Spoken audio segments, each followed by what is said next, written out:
Hello and नमस्ते साथीहरू, हजुरलाई वेलकम छ मेरो आजको डे 1 मिनी भ्लगमा। चाहिँ म 7 बजे उठेँ, फ्रेस भएँ अनि मम्मीले तातो पानी तलै दिनुभएको थियो। मलाई रुगा लागेको छ नि त, अनि पानी पनि पिएँ अनि मम्मीले मलाई रोटी बनाउँदै हुनुहुन्थ्यो। अनि म अब जानुपर्ने हुन्छ कलेजमा।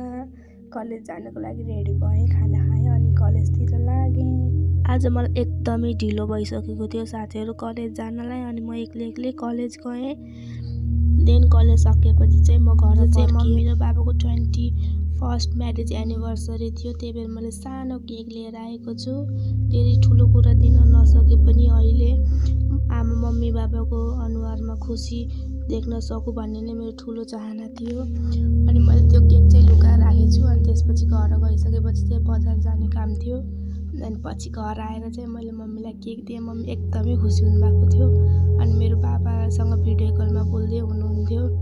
अनि बाबालाई चाहिँ आज मैले एकदमै धेरै मिस गरेको छु। हामीबाट टाढा भए पनि हजुरको लागि हाम्रो मनमा धेरै माया अनि धेरै मिस गरेको छौँ बाबा हजुरलाई। हामीले हुन नसके पनि माया कहिल्यै टाढा हुँदैन।